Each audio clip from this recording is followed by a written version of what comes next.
Yeah, I mean, it's just an incredible. It's been an insane journey. What's going on, man? How are you? Matt, hey, it's good to be here. It's good to have you. Yeah, I fell asleep to the sounds of Matt Pinfield last night. Oh, did you? Listening to your audiobook. Oh, thank you, man. I appreciate it. Thank you. Absolutely. You know, that was a great experience to have that book written. It took a year to write the book, which was really cool. What's the name of the book? It's called All These Things That I've Done. And the reason it's named that, it was not to be presumptuous, like, oh, look at all these things I've done. It's a killer song, all right, that Brandon Flowers wrote, and it was inspired by me. What happened was I was trying to sign them to Columbia Records. I lost them to Island Def Jam. It was between the two, and bottom line was their chairman moved a lot faster than my bosses, but, you know, we kept a great relationship. But I got a phone call from the U.S. Army, and they had said to me, look, would you come and do a mentoring session with returning soldiers that are wounded from Iraq? And we'll fly you to Colorado City, Colorado, and spend 3 days with soldiers. So I said, yes, of course. Anything I could do, for my country. Of course I'm going to do something like that, and for the soldiers, because I certainly appreciate them. So this was, back when they were they'd been turned down by tons of record labels. I couldn't even believe it. There was a guy who said they had no songs. I'm like, well, for all of us that are listening, for all of us listening and don't know who Brandon Flowers is, he's you can singer of the Killers. Yeah. So I flew from mentoring these soldiers and working with the U.S. Army right to Las Vegas, where the band was based. They were still rehearsing in their drummer Ronnie Vannucci's garage, his parents' garage. So I got picked up by Braden Merrick, who, Matt now runs a record label called Bright Antenna, but was their original manager, and Robert Reynolds, who is their current manager, who was their attorney. And they brought me over to Ronnie's parents' house, and I watched them in their garage doing Mr. Brightside and Smile Like You Mean It. They had these songs all written already. They weren't quite the live band. They became, a live stadium band, an incredible one. They hadn't really gotten their live chops down yet, but they were still... I knew they would be stars, and I knew those songs were smashes. So I really wanted to sign them, and I was shocked that it was just down to me and Island Def Jam at the end of the run. But we went to dinner that night, and they were asking me a bunch of questions that later, of course, when they became as famous as they did, they ended up, working with all these people they were asking me about, like, tell me about David Bowie, tell me about The Cure, tell us about what Lou Reed's like, that kind of stuff. They were asking all about artists. Tell me about Bono. And eventually they got to know them all because they became such a big band. But they were young, and, I'm going back to my hotel. I was staying at the Las Vegas Hilton, and I go, anybody... should I just take a cab, or does anybody want to drive me back? It's obviously way before Uber. And and then Brandon goes, I'll drive you back. I'll hang out with you for a while. So we got in his car, and he, this is when obviously they were just a poor, struggling band. They were all doing jobs. Like one was taking piss samples for sporting events, nice. In Vegas. The other guy was marrying people, working in the chapel where they marry people. He worked there. The other guy, and Brandon was, a bellboy. Yep. They all had these jobs, working around the strip. What kind of car did he drive? He drove an AMC. It was like an old beat-up AMC, and it didn't even have a CD player in it, okay? So he had two cassettes on the dash. He had Beatles 62, 66, and he had Help. And I go, Beatles, great stuff. He goes, which one do you want to hear? I'm like, let's put in Help. So we put Help in, and, the songs are all so short. So it's a short drive down the strip, but we managed to sing the top of our lungs, Help, the night before, and You Got to Hide Your Love Away, and then we got there. But what was really funny was he was so excited to be sitting there singing with me in the car, and, of course, he's a megastar now and plays stadiums, but it was so cool. So we went to one of the, it was a weeknight, so we went to one of the side bars at the Las Vegas Hilton. We were the only ones sitting in there, and I started talking to him about going through divorce, in midlife, at this point, I'm going through this divorce. It's got that whole midlife crisis thing written all over it, but we just started talking about life. We wanted to know more about what it was about. And we talked for about an hour. He went home that night, and Braden Merrick called me next morning and said, dude, you inspired Brandon to write this song. So he wrote all these things that I've done, and the whole line about I got soul, but I'm not a soldier comes from me mentoring those soldiers. Oh, wow. Is that cool? And That's then the rest cool. of the verses are kind of like, just when you're kind of trying to figure out where your direction is and where you're going, which has been my whole life, really. I mean, you know, I'm always shifting gears and doing different things, but I've been very blessed and grateful to be able to shift into different things. And there's always a new part of the journey. This is Matt Pinfield. Welcome to the Capri. Well, and that's a great segue of letting our audience, get to know who our first guest is. Welcome to Capri. You got Eddie Johnson, Clay Bush here with our guest, Matt Pinfield, the legend. Well, it's so great to be with you guys, and that's really kind of you to say, you know.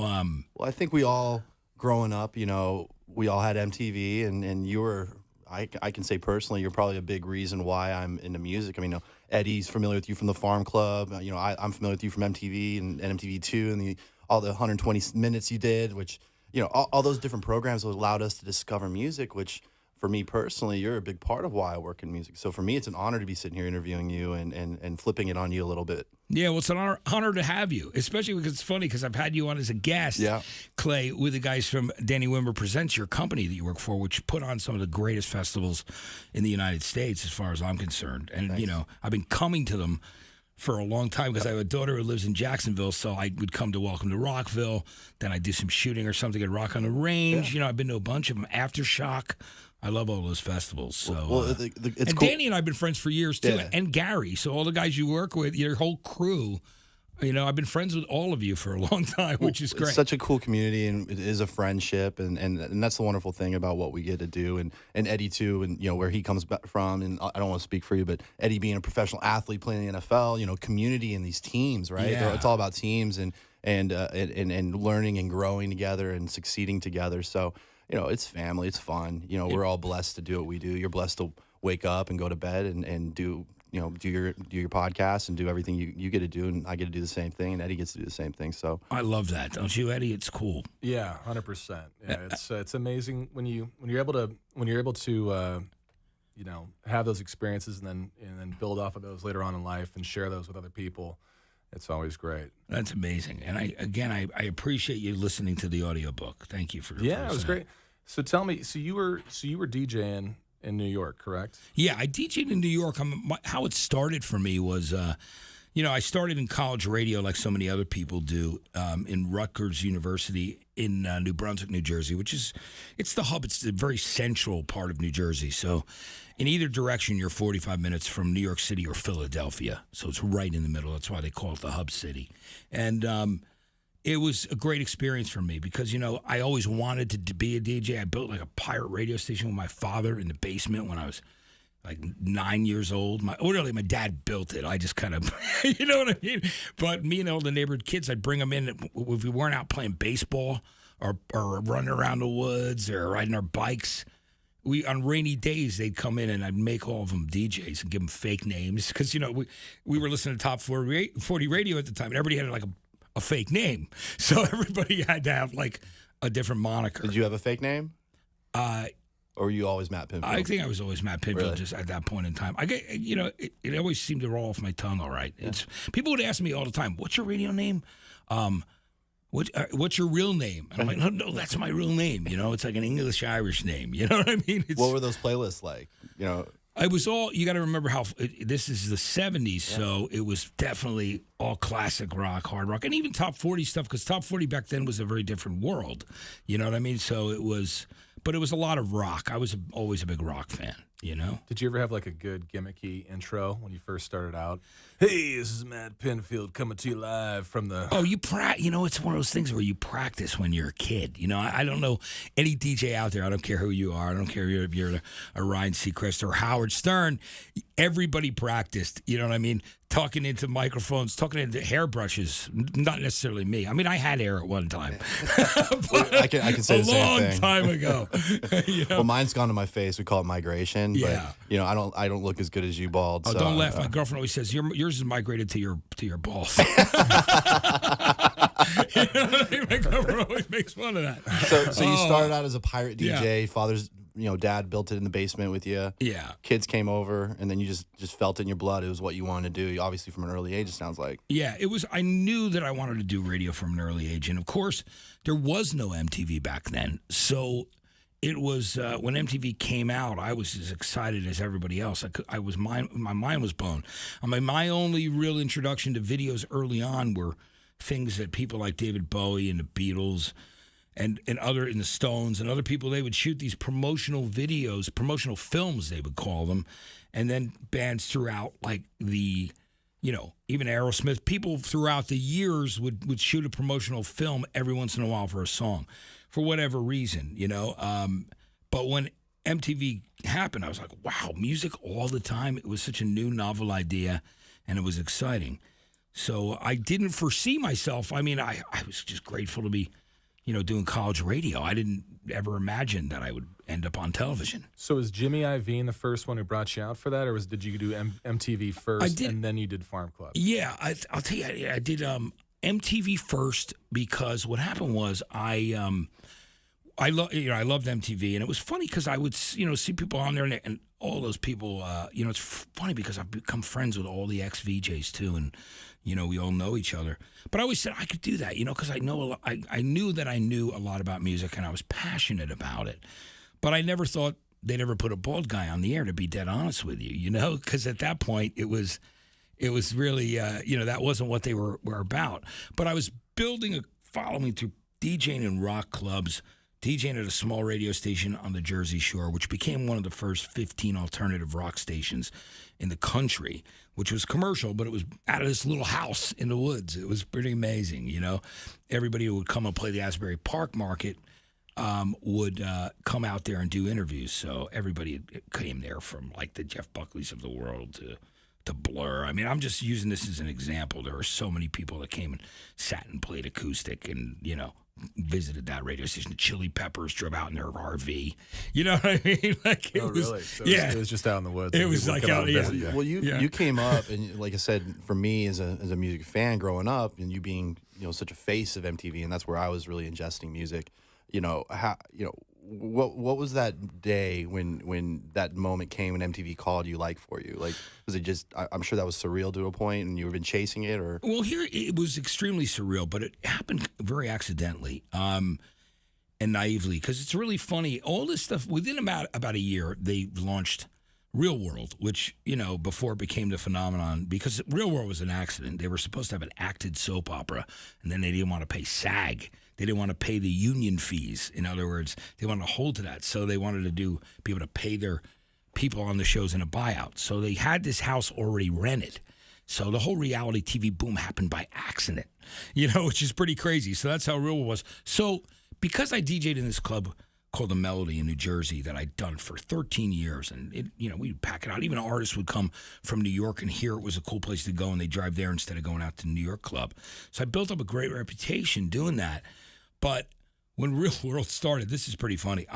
One of the guys on there, one of the guys now from this band called Rain Dance, is in Queens of the Stone Age. But his other original singer in a band called Rain Dance said, "Hey, Matt, we're doing this new show called Real World." Nobody knew what it was. So he goes, "Is it cool if we come shoot at the club and then shoot you at the radio station in the woods?" I'm like, "Yeah." And I remember they used to make fun of me at MTV when I finally started working there full time, because that thing re-aired 1 million times, and I had like a shirt with stains on it. I was doing radio. I looked like shit, because I had been partying the night before at the club. So I was like, oh, that's right, they're coming in. And little did I know that thing would re-air 1,000 times. I would have to go. So people go, "Look at Matt, his shirt is all dirty." And they make fun of me. But that was happening at that time. I was interested in MTV, but I never, ever thought I would ever have a shot at doing it, But I was building a reputation locally, and then I became music director at that radio station, and I won 2 national awards in 92 and 93. I won Music Director of the Year for the U.S., and I think that was one of the things that made people say, "Hey, who's this guy in Asbury Park?" I mean, the people that win this are always in Chicago, New York, L.A., Detroit. So that was one thing that I think brought the attention, but also how the MTV thing started was I would go out to shows and showcases, and I met the MTV people from the music department, music and talent department, at these shows. And they would actually, the ones that lived in lower Manhattan and on Long Island, because we were down on the Jersey Shore, our signal wasn't that strong, but the people that could pick up that station, WHTG in Asbury Park, were fans of the station and the show. So they all of a sudden would come up, and next thing I know, one of the main guys from MTV Music is call me up to track music. Now, in the radio world, that's because, they get hyped on a lot of things. But as you know, because that's the job of a promotion person, to tell them, oh, this is great, this record's doing great. But they would call me for an honest read. They want to know, is this record really happening? Is it reacting for you there? Do you think this got legs? So I started my relationship with MTV by kind of this, unofficial giving them information and advising them that way. And I had these friendships, and one day I opened one of the music trades, and I see that Dave Kendall's left 120 minutes. So I call up this guy, Kurt Staffick, and I call Kurt, and I go, hey, Kurt, what happened with Dave? And he goes, well, they blew him out. I go, well, what are you guys going to do about a host? And this was very naive, and it wasn't even arrogance. It was more being naive than anything. I go, well, you guys should hire somebody like me to do that show because I know about music, and I get along great with the artists. It'll work. And he goes to me, this is funny because you know how many years I was involved with MTV, even in post working in VH1. He says to me, I don't know if you'll still be in the demo, but, all right, I'm going to talk to my bosses, and you know what? I'll get back to you in about a week. Later that day, he called me back and said, bosses want you to come in for an audition.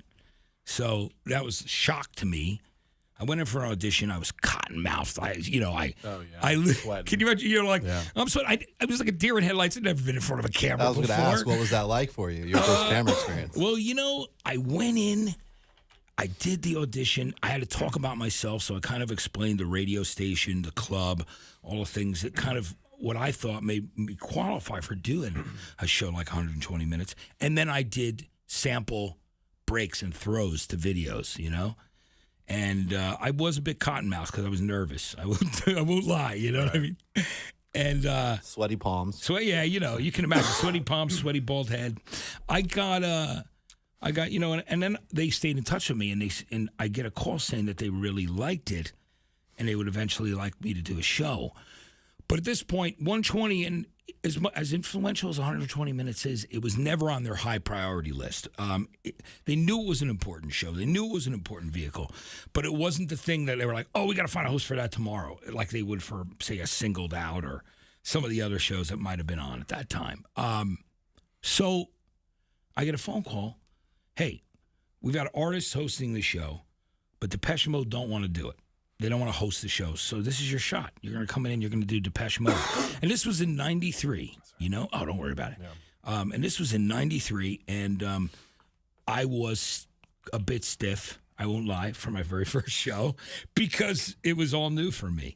And it was very make or break, too. I had that reality, that knowledge that this could work and it could go terribly wrong. And the funny thing was, because I was a big fish in a small pond in Jersey, and it was going to air. It was in all the papers. It was in the music papers. Everybody knew. So I was one of those things where it's like, God, if this goes wrong, I'm screwed, you know what I mean, or whatever. Or I've got to live this down. It sounded like it went right. It went right because what really was crazy, though, was it went well. I got a call from the head of music and talent. The woman who's actually in charge of talent and VJs, she said, you did a great job. She said with Martin Gore, because she said Martin Gore was a bore, but he was just burned out. He was like, thank God for Dave Gahan being very, very attentive and like engaging me, because I'm looking at Martin Gore going, you're going to kill this for me before it begins, because you just like space it out and into a zone. And so I did that, and then, I was kind of waiting to hear what was going to happen. She told me I did a great job, and they'd be talking to me more. So time went by, and then all of a sudden, I get a call to come in and meet with Andy Schoen, who was the guy who hired me eventually and was the head of music and talent. And I thought, fuck, man, I guess I got this. Maybe I got this. Maybe they're going to switch me off to do this. And I get to his office, because usually they're not that courteous. They're not going to bring somebody up if you're not going to get the show. And they brought me up and they said, listen, Matt, we're going to give the show to Louis Largent, who's our VP of music programming, because we want to keep his profile up, but we'd like you to use you as a backup and, stay in touch with you, if something turns up. So my gut sunk into my, bottom of my stomach. I remember walking down the street that day, you know what I mean? And feeling like, oh, fuck, that kind of sucks. I mean, at least they saw me, but it wasn't good news. So they said that they used me as a fill-in, so I never ever said anything to anyone except for, well, they said they're going to use me as a fill-in, as a backup, which wasn't a lie. But it was a lot easier than telling people I didn't get the gig right now. Well, they already knew, but Good you know for the what ego. I mean. It doesn't kill you. Well, it was less of my ego than fucking the embarrassment. You know what I mean? Of at that period of time. But it's just reality, and these are the way things fly. Are you okay? Dude, I got something going on. Do you want something to drink? Yeah, like I'm worried about you. I'm like, my partner here is It's dying like I'm next focusing to on me. not doing it. He It's went just out making it last worse. night. Matt, I'm not gonna lie. He went out last night. That's cool. And then he was up all night listening to your book. Yeah. When he should be reading it. Like I do my research. Okay. No, I appreciate that you did. I think it's great. Thank you. Sorry to cut you off. No. Yeah. I mean, I'm talking a lot. No. This is the whole thing. Is we want everyone to get to know Matt Pinfield. Yeah. I would love to know a story from when you were doing Farm Club or interacting with some of the bands. You know, you came across some great bands. I got the story about you getting your buddy married on stage with Van Halen. That was great. That was one of the best. Yeah. It was, I mean, what's one of your favorite stories to tell from that time? Well, that one is certainly a great one. Austin Redding. I did a show that was basically Headbangers Ball, but they'd renamed it Matt Rock, and I did that for a couple of years, a few years maybe. And Austin was a producer on the show. He had been, speaking of Iraq War, he'd been a medic in the first Iraq War. Came back. Now he does films. He lives here in Los Angeles. But he was just a great friend, and he produced my show. So I was up at 5150 at Van Halen's studio up there, and we were doing a special, and we're hanging out, and those guys leave early to go to Thai food, and Eddie's like asked me to stay behind and hang out for a while. So he's playing me some new music, and he's definitely like obsessive because he had 20 versions of his new album mastered, different mastering takes on it. So it was like a pile this high of masters, which was pretty. And he was a great guy, and he was cool. He just wanted to get my opinion on a couple songs. And one of the coolest things too that I love that he did probably before many other people, and I thought it was the greatest.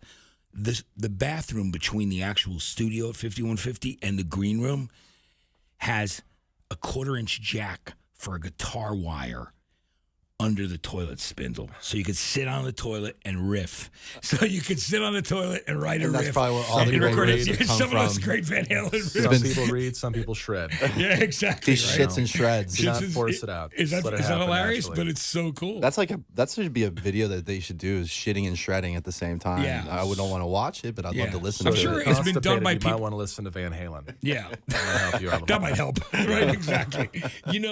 I mean, I bet people who put stuff on YouTube like that, but just nobody cares. But if it was Eddie Van Halen, If Eddie they Van would Halen care. was on a toilet shitting and shredding, people would. I Yeah. definitely think people would care. He would care. I know. Yeah. He'd like, where'd the hell did you get that Where'd you video get- from? Exactly, So that was it, and we went to dinner later that night, and I sat there with the guys, and I said, Austin is one of the biggest Van Halen fans, and he had a tattoo of VH that he didn't want to show them, so I embarrassed him into showing his VH tattoo, right? Phenomenal. Which was so cool. Yeah. And then I said, Austin's getting married soon, and I just made this comment, like, fucking around. I just said, wouldn't it be cool if you guys got him engaged on stage at one of your gigs?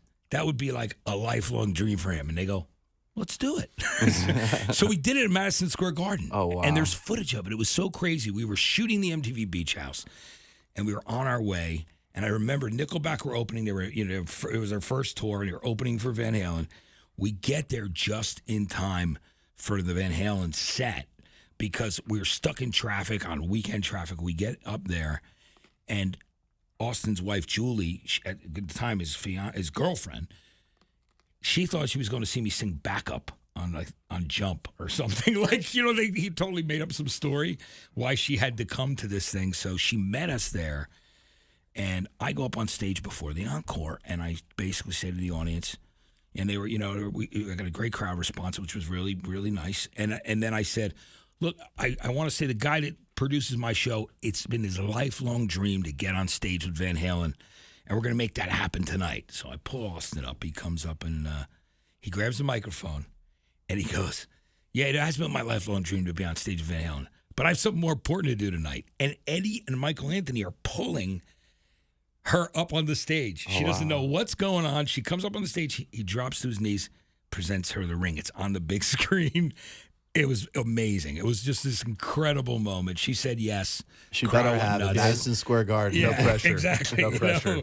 It had been quite a few years, I think, since any wedding-related thing happened there. I think since Sly from Sly and the Family Stone got married there in like the 70s. But that was a great experience. It was cool to be able to do that for a friend and do it with a band that we love. And, it was, the whole experience was really cool. So now I know you were also in your audiobook. I was listening to it. There was a moment where you're at the old Playboy mansion, and now I know, Clay, you share this sentiment with me. Maybe you've been there. I've been there. I haven't. Don't been, put me in your. But I know world. when we were growing up, that was such a big deal, and I think that moment, that ship has sailed. But if you can just unveil just a little bit of what that experience was like going to the Playboy Mansion. I'd gone a couple times, and the one night that Fred Durst was having they'd given Nookie, because it's obviously about sex, the song of the year from Playboy. So they were throwing a big pajama party. And I was Makes shooting. complete sense. Yeah, exactly. And I'm shooting Farm Club, and then I literally leave. I'm on my way there, but you have to wear pajamas. So I'm sitting in the back of this town car, trying to struggle to put pajamas on to go there. It was one of my friends, and he and I roll in there. And it was amazing. I mean, every actor. What kind of PJs were you wearing? Yeah, though? it's at the I want a same. visual. We need a scene here. Well, you want to know? Absolutely. I know this sounds. Van Halen. I know this. I know this sounds. I don't want to sound like people dress me because they didn't. But I literally, the wardrobe people. I'm like, I gotta get pajamas. So they found pajamas. I don't even know what they look like. At least they fit. So they weren't falling down while I was walking around. But it was such a cool party because Hef was there, with all the playmates, every actor you can imagine, tons of musicians. It was just a madhouse. It was incredible. And like in that one cartoon that, ran on VH1 Classic where I was trying to go to the bathroom, all of a sudden I had to pee, because I was sitting at this mini sidebar talking to Leonardo DiCaprio about music. And all of a sudden I had to piss. So I'm like, oh, shit, I got to go pee. And end up walking down by the bathroom by the lair, and the line is like 500 people long. I mean, it felt I'm like, sure to go to the bathroom. Yeah, right, exactly. Who knows what the deal was, but it was hilarious. I go into the game room, and that's when, I'm looking I go, where's another bathroom? They go, back there, and I walk down to the back door, and I open the door, and there are two drummers who will remain nameless because I've never outed this yet, but I did say it's two drummers from two multi-platinum acts are having sex with two Asian bunnies on the bed at the same time, and I'm looking for a place to go to the bathroom or whatever. You know what I mean? Yeah. So I go, and literally one of the guys reaches up. I'm still friends with him, and he goes, "Hey, Matt." I go, "Just looking for the bathroom." I'm a little nervous because I'm like, I didn't mean to walk in on him. It was surreal. And he goes, "Oh, it's right around the corner." So it's around the bed. I go around the bed, go into the bathroom, take care of business, come out, and they're still going. They're still pounding. And literally, the one drummer does like a one-handed push-up and just waves goodbye to me. He says, "Take care, Matt." And that was just one of the classic moments that I will never forget. So everything they say about the Playboy Mansion is true from what I witnessed, See, I didn't walk by and high five someone while they were having some fun or making out or doing whatever with bunnies. But Yeah. I did get to meet Corey Feldman, and for a kid that grew up on 80s and 90s movies, that was a highlight for me. So He's a nice guy. he's a great guy. Was he there when you were there? No, I did a thing with Howard Stern. I was on Howard Stern's show, and I was one of the judges of Corey's band versus the Losers, Howard's band. So Howard was so funny because, me, I try to say something positive. Howard's like, "Matt, don't blow smoke up his ass. Tell him his band sucks." I go, "Well, you both suck, but you guys suck less because you're doing a cover of Spirit in the Sky." So you were smart by not doing an original. Yeah, exactly. It's exactly what I said. But it was just but Corey's actually a really nice dude. He's always been really cool. And I'll just say, getting back to the story about getting the MTV thing, finally getting it, it's really odd because I ended up getting hired away from the radio station. I mean, I really hit a brick wall there. I'd done everything I could do. I brought the ratings up. We won the Rolling Stones. In Rolling Stone, their Station of the Year award. It was one of the biggest stations. I'd done really all that I could do there at that period of time. So I was looking to make a move, and I found out that 3 people were leaving the music department at MTV. I'm like, God, that'd be amazing. And I have a history in programming, so this would be great. So I got a phone call. One of the heads there is also on the board of Brown University's radio station. I happened to be out to dinner with all those people before Green Day played SNL. And she goes to me, "Oh, I'm looking for somebody to be the program director at BRU in Brown." And I go, "Oh, I might be up for it." She goes, "You leave Asbury Park?" And I'm thinking to myself, yeah, I leave Asbury Park.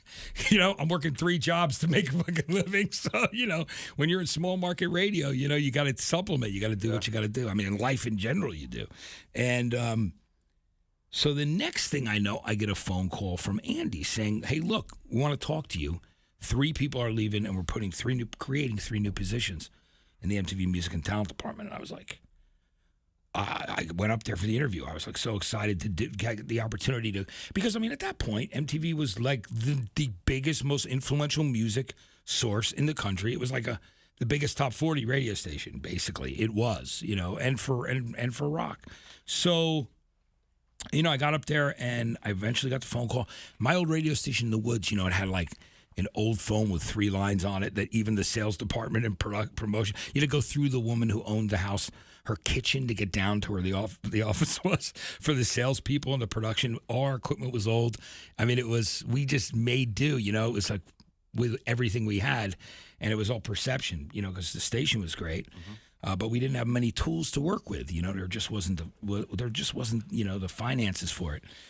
And I get a phone call, and I'm waiting for Andy's phone call. He's supposed to call me that day, and all the lines are busy. I'm like, oh man, what if he calls and changes his mind? Because you didn't have cell phones, so that was the only way. Yeah, it was it was the early '90s. So I get a phone call, and Andy Schoen goes to me, "Hey Matt, I've been trying to call you for a couple hours." I'm like, "Oh Andy, I'm sorry. There's only a few phone lines here." He goes, "I'll tell you what. Come work for me, and I'll make sure you have as many phone lines as you need." And that was the day. So I went there, never expecting to be on TV again, to be honest with you. I'd felt like had my opportunity. So you went as a programmer to program MTV? Yeah, I went as a programmer to program music and work on the unplugs and, wow, all that stuff. So it was, what a great way to go in, because it was amazing. There were 10 of us.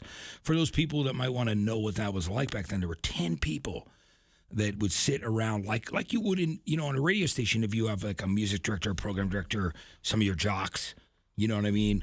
This would be a 10-person committee, and we would see the videos. There would be acquisitions. They would come in every Monday, and we'd have this meeting that would last 3 hours or longer and watch all the videos. The next day, we would put together the rotations and what shows they would go in. You know what I mean? Some would be good for Yo MTV Raps. Some would be good for Headbangers Ball or 120 minutes, that's really what it was about. It was incredible experience for me. It was great, because I'm going from Asbury Park to New York City, which is New York City to the world, really, because that's what MTV was. So I did that for a while, never expecting to be on TV again. And I never wanted to ask, because I didn't want them to think I had a hidden agenda, that's what was so important to me. So oddly enough, 5 months go by, and they go, "Hey, you remember that time when you were on 120 minutes? Well, you're really good, and we want to know. We're going to put you on for 3 weeks and see what happens." And at this point, I had a job there, so that's all I'll take I a care raise. about. I'm like, it was crazy. Pressure's off. So I just I went. The first band I did was Oasis after Depeche, and I started fucking around with them on camera and saying funny shit and just having a good time hanging out with them. And the woman. I realized later on that they weren't sure the world was ready for a bald guy yet. This is really kind of what came back to me later. But the woman walks in, she's a British woman, Lauren Levine, and comes up to me after the interview and goes, "I've done a complete 180. You should be hosting the show every week."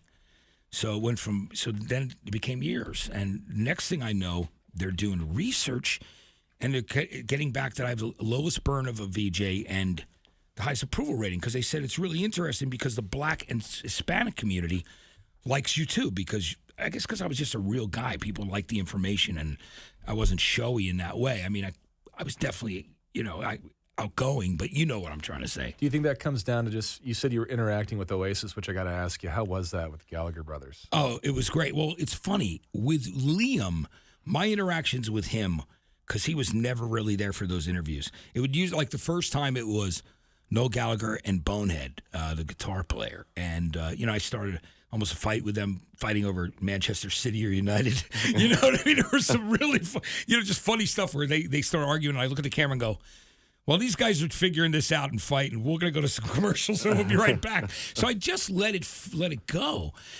They are, Noel's great. He's funny. Bonehead was funny. He was busting my balls a little, so I gave him a tap on the head on the air. Like, I knew I had a job, so I didn't care really what happened. I wanted it to go well, but I was in that position then where, like, it was very different because I'd been around the studio. I traveled to festivals being the guy, wrangling the artist for the other VJs, and then next thing you know, I'm doing that, and it worked out incredibly well. But getting back to it, Liam was, in those days, he's calmed down unbelievably because he's great now. Like Noel's the one that's kind of... He was the lead singer, right? Yeah, Liam? Liam was the lead singer. Yeah. Liam's the one who, like you saw during TRL with Carson, he's like, looking out the window. He's not even giving paying zero attention fucks. to him. He's like, I don't want to be here. Yeah, and Noel and Bonehead were funny. Years later, I saw Bonehead here in L.A. at the Cat and the Fiddle, and I'm out up at the bar getting a drinking. Matt Pinfield? He goes, yeah. He goes, it's fucking Bonehead from Oasis. And I looked at him and went, dude, I want to thank you because if I hadn't done that thing where I hit you in the head on the air, I might not have had the show. So I want to thank you for that. Next thing you know, we're jamming because he's up there playing with some artists. I used to have artists play in that courtyard of the Cat and the Fiddle. We're out there doing Live Forever by Oasis. I'm singing it. He's playing because he played on the original. It was a blast. Amazing. That's It was great. fucking cool. But, they were... Noel's always been really great. I've done a lot of stuff with him over the years. But that was a pretty incredible experience, and that just changed my life because, the trajectory was so different after that, Yeah, so those interactions with the band, being able to be loose up there probably helped you out a ton with testing, I'd imagine, because then it brought out the character and the personality of the different bands, I'd imagine. Yeah. I mean, a lot of people were always saying that it was, that I'd remember things about him or tell stories that nobody else had asked them about. I think, my technique to doing interviews is very much like what we're doing right now with you guys hanging out with me. I love to hang with an artist and make it real. I don't want to be sitting there looking down at a card and looking up at him, not listening to his answer or her answer, and then looking back down and asking the next question. To me, that's just... You're not present, You're not present, and there's so much of that. I understand a lot of these people that do quick interviews on television for some of these, like, magazine-type shows kind of have to do that because they couldn't possibly know about all their guests. But at the end of the day, when it's about music, I mean, that's what I live, you know what I mean? And I love it so much. So I've always taken that, that approach to it. And I think that that's what makes the podcast you're doing right now, that's what makes them good. Well, you're passionate about it. You care. And to your point, you already said it. You're real in the conversation. You're not looking at a cue card. We're not looking at cue cards. We're just having conversations with friends and have genuine interest in learning more about. And I think our audience wants to learn more about our guests as well and have a real conversation so they can connect and learn more about you too. So they go back to your audiobook or they go back and learn more about what you're doing or what we're doing or whatever it may be. But it's about having real conversations, I think. And it is. And hanging out and making friends. I mean, I think the thing you should take out of the interview is that if the person's cool, then you're friends and there's a relationship there of some sort. Well, what's really cool for me is, right now we're kind of flipped the script on you where we get to interview you and learn a little bit. But one thing is because we're a brand new podcast and you're the second guest on this podcast is I'd love for our audience to get to know the beautiful Eddie Johnson, who's next to me, who has his own story. But I'd like you and Matt Pinfield to kind of flip it and ask Eddie, because Eddie comes from the NFL. Me and Eddie played college football together. So Eddie actually saw me when I moved out from Colorado to California the first time before I was even thinking about music. So me and Eddie go way far back, and that's one of the cool things about Welcome to Capri. It's not just about music. It's not just about sports. It's just about conversation, getting to know each other, and having a good time. Yeah, Eddie, you got to tell me about, you guys grew up in the same area, or did you go to school together? So Where'd you grow up? So Clay Bush came out bright-eyed and bushy-tailed from Colorado. Yeah. Littleton, Colorado, rocking the purple shorts from Littleton High School. Wow, Yeah. you remember that. And him and Tommy Carafa, and there was one other guy, wasn't there? That was just me and Just Tommy. you two guys. Yeah. And this is in Costa Mesa, California, junior college football. And I just remember, them just being really happy to be in Southern California playing football. We were little cute guys that were naive to what we were going into because we were isolated in the Rocky Mountains. Yeah. And then you came down and got some of the Southern California weather. Well, or believe it or not, if people can't, if you see Eddie right now, he's 6'4", 6'5"? 6'4", Yeah. yeah. So and he was a punter. So I'm coming out and seeing the biggest punter in my life, and I'm a linebacker, and he's twice the size of me. Welcome to California football. So me and Eddie immediately became friends, and been drinking grapefruit and tequilas ever since, I think. And Yeah, those guys from that year was the one thing great about that team was that it was probably the most undersized, underestimated team that The you underdog. could imagine. That's cool. In football. We ended up winning like a championship. We were playing against all the gangbangers that were in jail, couldn't make it to play college football because they went to jail or something, Some of the best athletes in California. One guy, I think, went pro right out of JUCO. Yeah. He's That's like a 26-year-old man. Wow. I'm pretty sure he laid me out in one series. But, Yeah.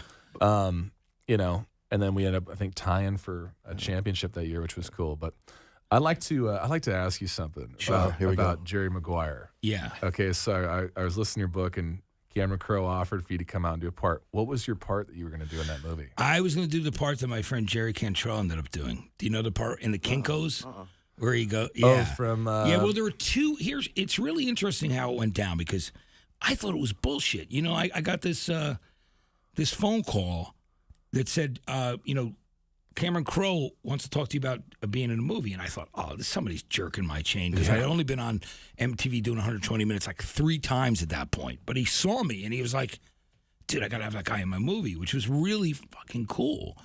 And since then, we've been friends. But what's unbelievable is we ended up, I couldn't go to California from New York for the audition. So I did the most awkward audition ever on camera at MTV. Just sent them a videotape. Self-tape before there was self-tape. Yeah, exactly. Yeah. And, at the time he was like, you know what, I'm going to coach you a little bit. Why don't you come out here? And I couldn't get out there. But he said, look, I originally had the idea for one of these 2 parts, but I have another idea for a part for you to play, a sports reporter during the draft. And we're going to do this scene in the Marriott Marquis in New York, so you'll be right by there and we can do this thing. And it ended up they spent so much money, I think it was in Colorado, Denver, shooting the football scenes, if I'm not mistaken. You shot that in Colorado? I think so. I mean, this is what, if my memory serves me correctly. And they didn't end up having the budget to do that specific scene.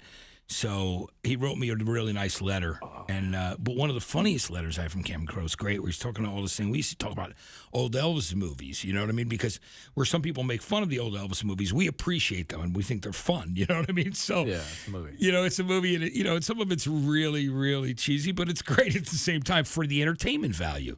And you can't knock on Elvis. I mean, come on, man. Before anybody else, he was the one. You know what I mean? He is the king, and I still love him. So Cameron wrote me this long letter, and the wildest thing at the end of the letter just says, there's only 2 people that don't have to audition for this movie, Tom Cruise and Matt Pinfield. And that was before that scene that we were going to shoot got canceled. But I still have that letter printed out. Isn't that pretty cool? Because it was an email, in the infancy of emails. Oh, really?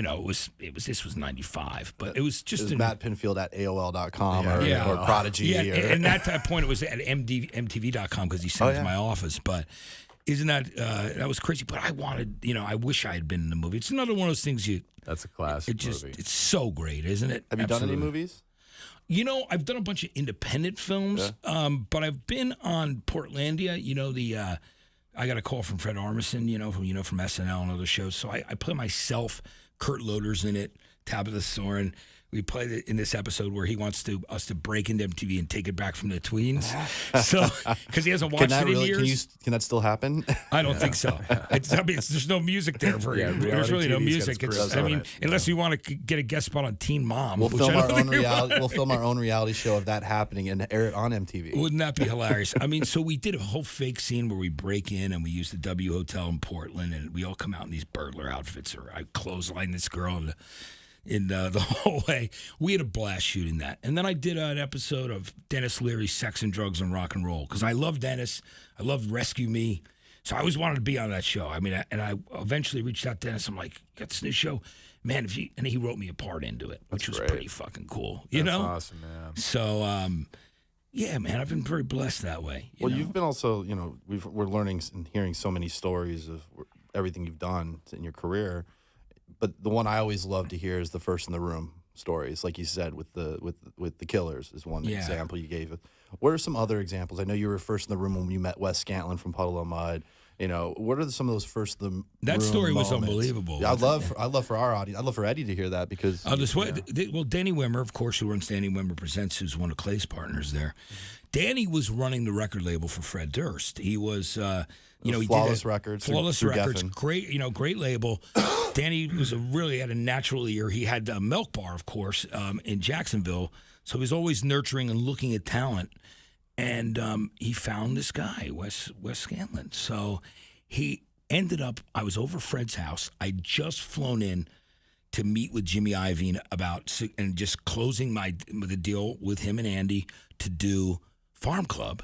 And that night, Fred's like, "Come over for dinner, man." So we came over. We ordered chin chins, little Chinese chicken salads, hung out there, and I think Fred smoked a joint and was just hanging. And I remember we were listening to the demos that became the first The Perfect Circle album, which were there. But so all of a sudden, Danny walks in with this guy, Wes Scantlin, and he's a kid, and he's from Arkansas, right? So He's Kansas City. Kansas City, Yeah, Kansas City. God, I'm spacing on. Sorry about that. Close but enough. It's close. But he comes in, he'd never flown before. So he'd had quite a few drinks on the plane. Didn't realize the altitude and the effect of that.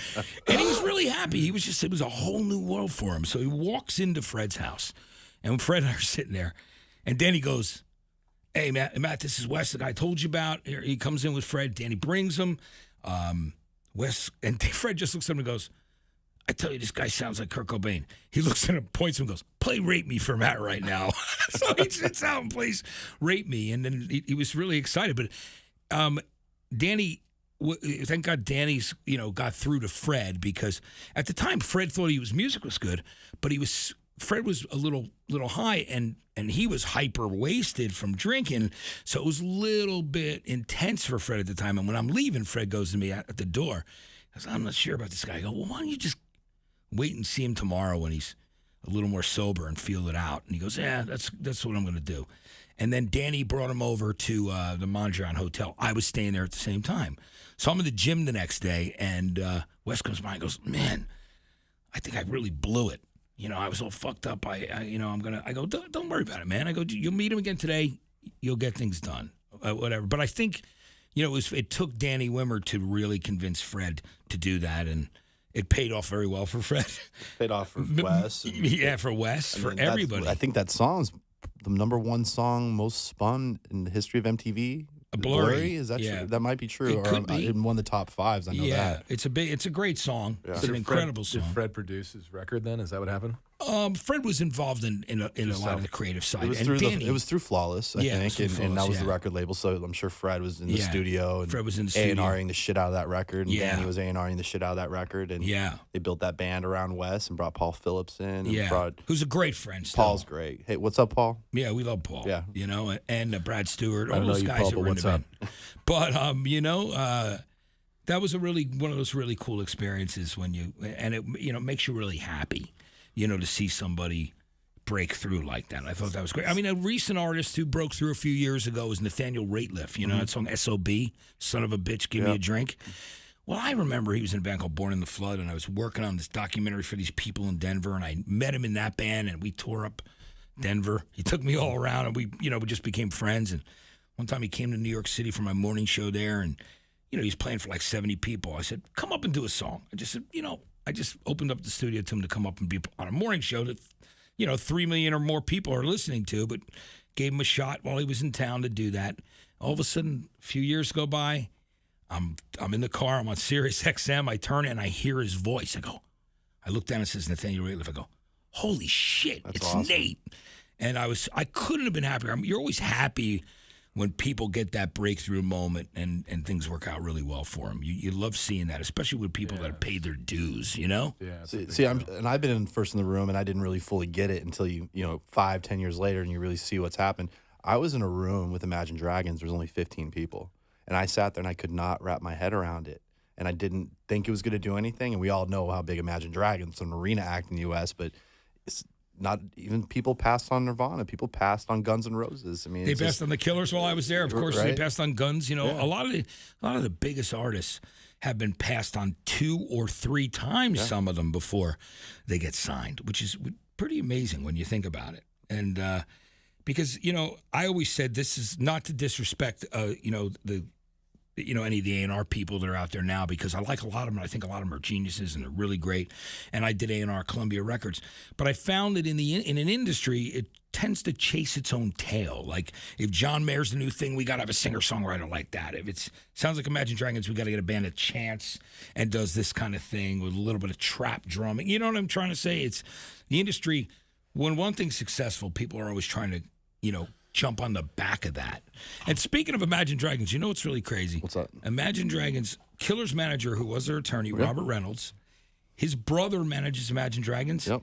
And the singer, Dan Reynolds, is his brother. They're all in the same They're family. all in the same family. Yeah, it's nuts. And I was in that room, and everyone's feeling it. And I'm just like, maybe it's because I don't know. I couldn't wrap my head around. I don't know. I just could not feel it. And to the day, I hear the songs, they're great songs. I still, just me. And I'm the wrong guy for the band, I guess. It's funny because, even Robert Reynolds told me when his mom asked him, because they come from they have a lot of kids in that family. His mom goes, "Do you think Dan has a chance of making it, Robert?" And Robert goes, "Slim to none."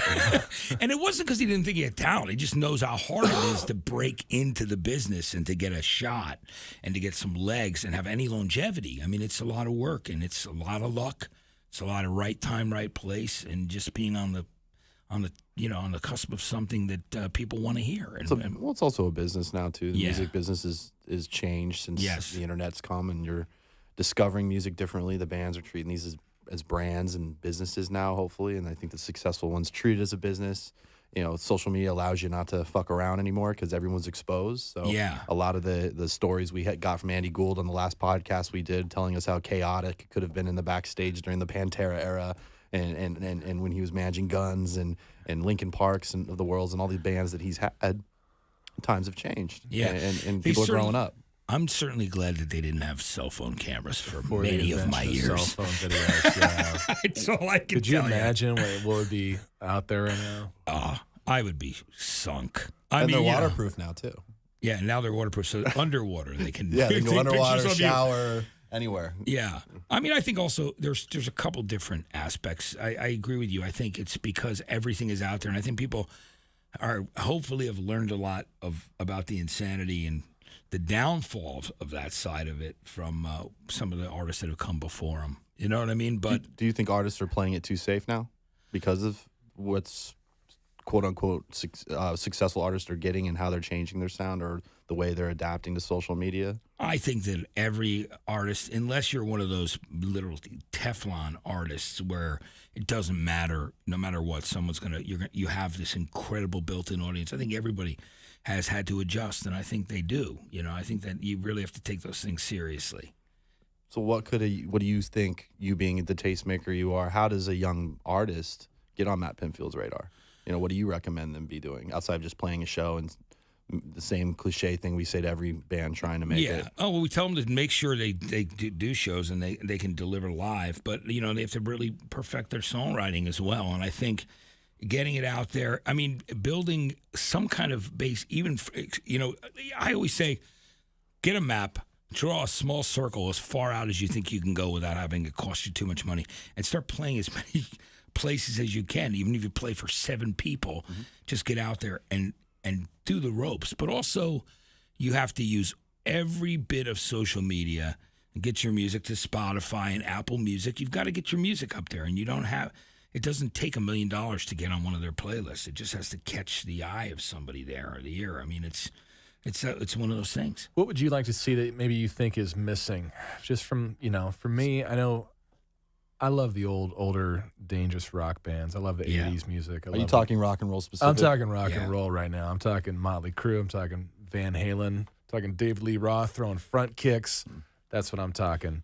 And I just, it's a little different now. I feel like the rock and roll is just... Yeah, well, the 80s and 90s were fun times because of that lack of camera phones and things. I mean, there's certainly...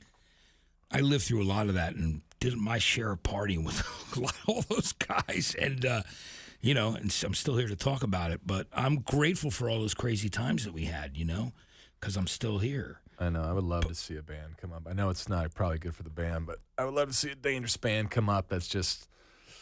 I mean, has Oasis that is style. fun. We mentioned Oasis, and those guys were obviously doing a lot of blow and partying, and they didn't give a fuck what anybody thought. Like Guns, The music was great. yeah, and they wrote great songs, and we're a great band, and we really had personality, and I think we need. I would like to see more bands that are playing it less safe and are having fun, but the music's got to be there to back it up. If the music's there to back it up, 100%. Yeah. Right? 100%. I'm just thinking like that style maybe. Yeah. I don't. That style's a little bit. It The seems like Struts everything's a little gone bit, more- kind of trying to own Struts it. are great. That's the thing I love about the Struts, and that's one of the things that I thought was so exciting about them is he's a real front man in the sense of a Steven Tyler or Mick Jagger or David Lee Roth. He's like wants to bring it, loves to perform, wants to be out front, no shame in it. He's in your face, and he plays every night like he's playing for 1,000, 20,000 people. Well, that's what we've lost in rock. We don't have that star, right? We're missing it. I mean, we need Where's more our of Slash? that. Where's our Axl again? We were saying the same artist for the last 30 years. Yeah. And what is the disconnect? It's not because people aren't listening to it. We all know rock and metal is most streamed. You remove a couple artists outside of pop and hip hop and alternative, or even top 40 radio. The streaming is very balanced, so it's not a consumption number. I think we have a problem of marketing these people, or people aren't wrapping their head, or the bands are super sensitive to it. I don't know, or they're being super careful about putting themselves out there because of the way social media can react to you. And then you have the Kid Rock's the world that gives zero fucks and does whatever he wants, but he also a successful artist that has a built-in business that he can do that. So. He's smart. I mean, he and I've done a lot of crazy things together. It's been many a night out and about, and you and Bob, huh? All night, me and Bobby. Oh, yes. We misbehaved majorly and many a time. But he was he always made his shows. Yeah. He always showed up, and that was the thing. He's one of those guys who could continue to party like a maniac and have a great time, but he would still make sure that he showed up for every show and every interview. And I think if you can balance that lifestyle, that's a pretty amazing thing to be able to do. So another story, doing the 180 or 360 degrees of Matt Pinfield and Clay, which I think this program's turning into. My first internship in music was at Columbia Records when Matt Pinfield was an A&R there. I worked for Angelica Cobb, Jules, and Picus was there next to all the offices. We were in the Santa Monica. I used to drive 2 hours every day, but always saw the name Matt Pinfield and the legend of Matt Pinfield in those Columbia offices. But the question I've always want to ask you, are there any bands within your time of signing artists that you passed on that end up having massive careers that you're not, obviously people have passed on Nirvana and there's stories people, A&R guys talk about. Any one of those bands that you It's really interesting. Yeah. I had an opportunity to sign a lot of bands, and some that did well, and of course some that didn't get a shot. And that's kind of what you deal with. It has so much to do with timing, and whether you can convince your company. You really have to rally the company around your artist, and it also depends on the playing field. Like how many records are out at that time, vying for that radio guy to ask for that one or two spots if he can get that on the chart. You know what I mean? That's going to be the priority. You know how that whole thing works. By the way, Angelica Cobb, I love her. Amazing. She brought Katy Perry, after she was dropped from Columbia through the Matrix, to Virgin and to Jason Flom. So he can thank Angelica for her. She did that. That was Angelica. She was the one who made Katy Perry's career. Speaking of a guy that has a great signing record, Jason Flom. Oh, Jason's Dude, amazing. he bats 100 or 1,000 if you're a baseball fan. Yeah, he does great. I mean, he signed things that haven't made it, but he signed so many things that have. I mean, everybody signed things that haven't made it. Well, he's got Katy Perry. He's got Lorde. Yeah, and now he's got Greta. and he's had Kid Rock, Hootie and the Blowfish. Yeah. And now Greta Van Fleet, which is starting to develop and blow up. Oh, he's one of the best. Yeah. He's a great guy too. He's amazing. He lives and loves rock and roll. And that's where he started. So I'm a huge fan of his. I mean, he'll say as much as anybody. People always make this joke. They go, the best A&R guys are the ones that are good at burying their dead.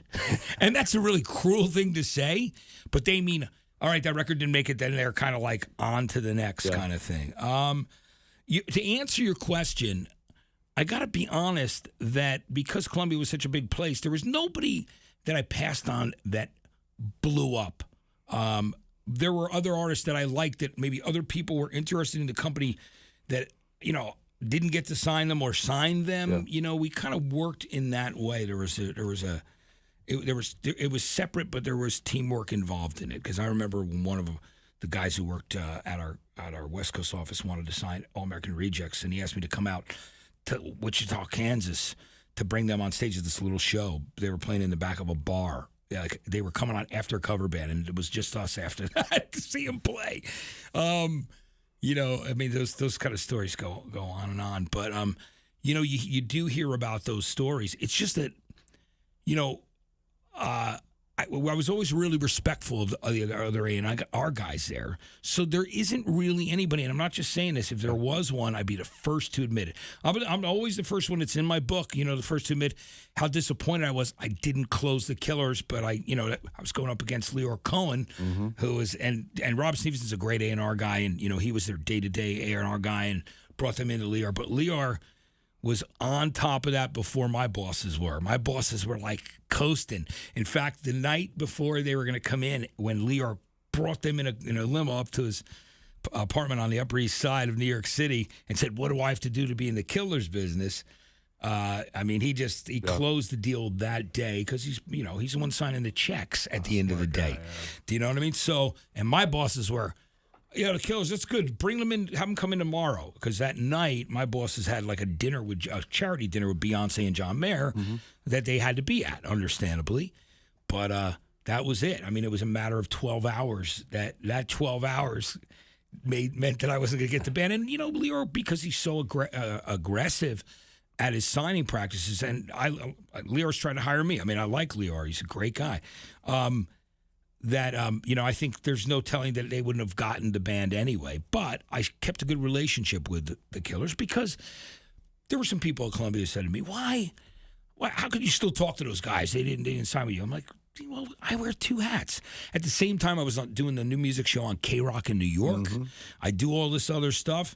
You know, you've got to be able to compartmentalize. Still business. It's business, man. And, you know, you never know when you're going to get a chance to work with somebody again. It may not work out that time.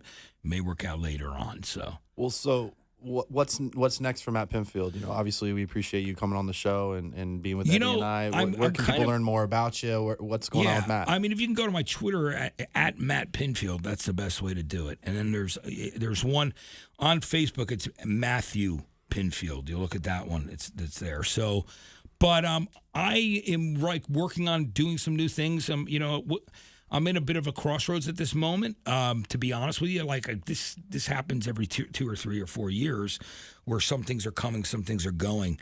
So I'm working on a few things right now, which haven't completely materialized, but I will definitely be able to talk about it. And people stay in touch with me online. They'll know what's going on. Is there an Oakwood apartment script in development? There should be. I laughed so hard. I was talking to somebody yesterday, a film and TV agent here, and I just mentioned that I lived in the Cokewoods for 6 months. Yeah, it's the same name in Orange County, but my high school, the Cokewood Apartments. Yeah, exactly. Where the dealers lived, yeah. It was so funny. Not just Coke dealers, but Coke delivery. And the funniest thing in the world is because of Farm Club, the TV show, and because, you know, it was real people in the audience besides the Playmates that would come every week. There were gangbangers that would come there, and they go like, you know, they literally go, oh, you know, they'd fight over who was selling weed to me and my friends, or who was getting weed, or whatever else people were buying. The funniest thing in the world is they found out I lived at the Oakwoods, so these dudes would go there, and I'd drive in later that night, and they go, oh, but 10 of your friends came in earlier. They're at the pool. Dudes I don't even know were using my name to get us to go to the Oakwoods to swim at the pool and hang out there and party. Wow. That's how crazy that place was. And you know, Jay Leno, when he was doing the Tonight Show, his show, he used to always do those interviews at those apartments where he'd knock on the door, and it was always the Oakwoods on Barham Boulevard in Burbank. That's where he did all of that. So he was always up there knocking on people's doors, which is pretty crazy. But I've had a great time with you guys. I really enjoyed it. Well, thanks again for coming on, and for everyone that wants to find out more about Matt Pinfield, follow him on his social medias, Twitter's, Facebook. Go to mattpinfield.com, I'm sure. Yeah, and if you also, you know, if you're interested in reading the book, and I'm so glad that you listened to it, it's available. It's called All These Things That I've Done, My Insane and Probable Rock Life. It's available on audible.com. It's on books on CD. It's a hardcover nonfiction, so you can buy it on Amazon if you want the hardcover. And it's also on Nook and Kindle. It's everywhere, the book. So yeah, I highly recommend it. It was great. Thank you for that, Eddie. We're going to hang more, man. I want to hear more of your stories. We could dive hours into Matt. I think in the next we only got so much time. Yeah, we have only so much time. We have to end this.